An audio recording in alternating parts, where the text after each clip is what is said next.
सबसे पहले ये वीडियो देखिए।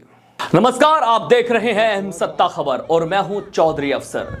आज हम एक ऐसी सनसनीखेज घटना पर चर्चा करने जा रहे हैं जिसने पूरी दुनिया का ध्यान अपनी ओर खींच लिया है। स्वीडन में एंटी इस्लामिक कार्यकर्ता सलवान मोमिका की उनके अपार्टमेंट में गोली मारकर हत्या कर दी गई। यह घटना उस समय हुई जब वह टिकटॉक पर लाइव स्ट्रीमिंग कर रहे थे।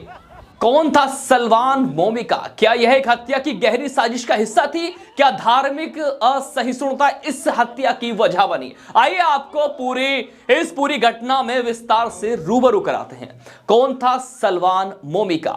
सलवान मोमिका एक 38 वर्षीय इराकी शरणार्थी था जो कुछ वर्षों से स्वीडन में रह रहा था।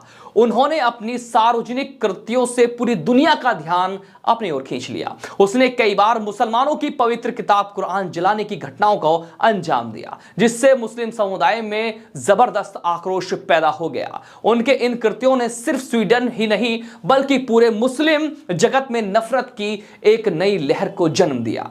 उसकी वजह से स्वीडन सरकार को अंतरराष्ट्रीय दबाव का सामना करना पड़ा और कई मुस्लिम देशों ने स्वीडन के खिलाफ कड़े कदम उठाने की भी धमकी दे डाली। स्वीडन ने सलवान मोमिका के खिलाफ जातीय और धार्मिक घृणा फैलाने के आरोप में मुकदमा भी चल रहा था। उनकी सुरक्षा को लेकर कई सवाल उठ चुके थे, लेकिन इसके बावजूद वह अपने विवादित कार्यों को लेकर जारी रहे थे।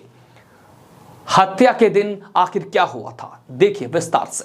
बुधवार रात स्वीडन के हॉक्स जो जिले में एक चौंकाने वाली घटना सामने आई। सलवान मोमिका अपने अपार्टमेंट में था और टिकटॉक पर लाइव स्ट्रीमिंग कर रहा था। तभी अचानक एक व्यक्ति अपार्टमेंट में घुसता है और उस पर ताबड़तोड़ गोलियां चला देता है। लाइव स्ट्रीमिंग के दौरान मोमिका की मौत हो गई और यह वीडियो सोशल मीडिया पर तेजी से वायरल हो गया।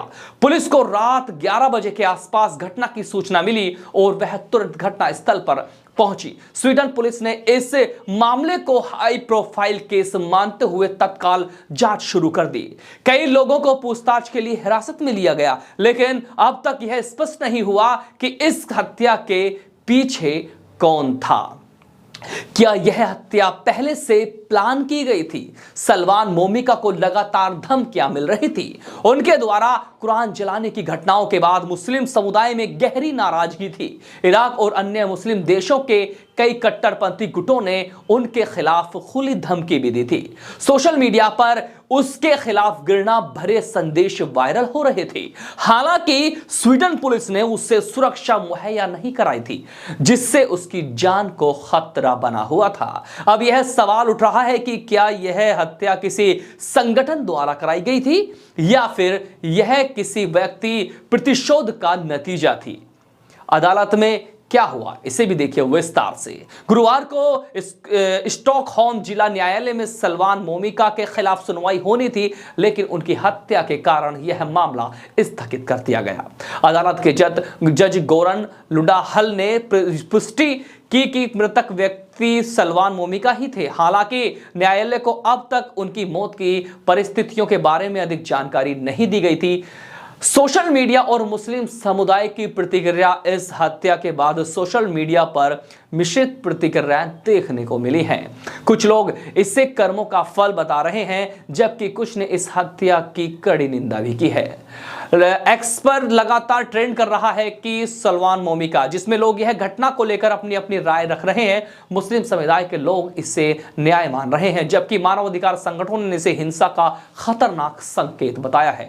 आगे क्या हुआ देखिए जरा। अब यह देखना होगा कि स्वीडन पुलिस इस मामले को कैसे हल करती है। क्या हत्यारे को जल्द गिरफ्तार किया जाएगा?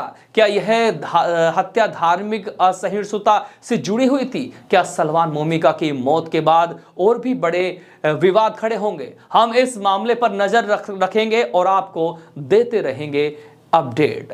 बने रहिए मेरे साथ, दिखाते रहेंगे ऐसी खबरें। सलवान मोमिका की हत्या ने पूरे विश्व को चौंका दिया है। यह घटना सिर्फ एक व्यक्ति की मौत नहीं, बल्कि यह धार्मिक कट्टरता, अभिव्यक्ति और स्वतंत्रता और वैश्विक राजनीति से जुड़े कई सवाल खड़े करती है।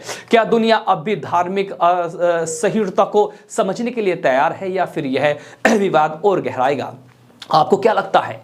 क्या यह हत्या न्याय संगत थी या फिर यह अभिव्यक्ति की स्वतंत्रता पर हमला है? अपनी राय कमेंट बॉक्स में, कमेंट सेक्शन में जरूर बताइएगा। चलिए दोस्तों, अब लेते हैं विदा। नए एपिसोड में नई पारी के साथ आपसे फिर करेंगे मुलाकात। जय हिंद, जय भारत, जय संविधान।